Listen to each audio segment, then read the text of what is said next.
I guess when you live, as time goes by, you really notice, looking back in perspective of time, how much things change. I had kind of a hybrid experience in my life. I lived in Summerside, which was a town, and it had kind of a mixture. We lived in the outskirts of town, so we had taste of the urban and taste of the rural.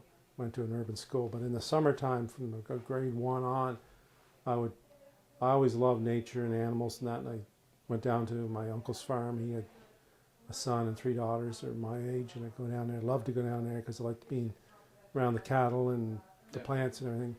And one thing I look back at an astonishment now, I didn't think of it at the time when I was a kid, but as you grow older and take on adult responsibilities, I look now at just in sheer amazement at this couple that were joining neighbors.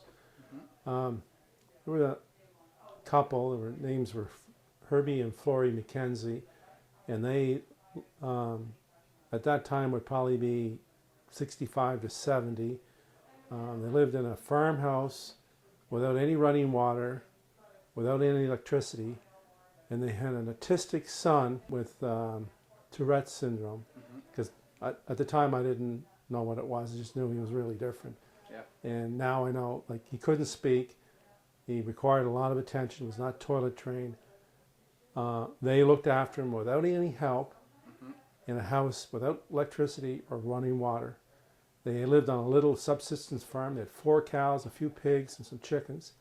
They were afflicted with rheumatoid arthritis. Their hands were all twisted and gnarled. All the water had to be pumped by hand, hauled into the house. All the water carried out to the barn. All the forking, especially in the winter, of the manure, the hay, everything.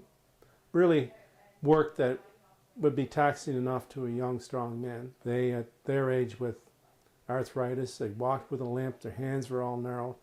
And the amazing thing about it was, you go down there and they were so happy to see you. They were the most pleasant, happy, contented people you would ever see. And today now, people in that situation, they would have so much more support, so much more help.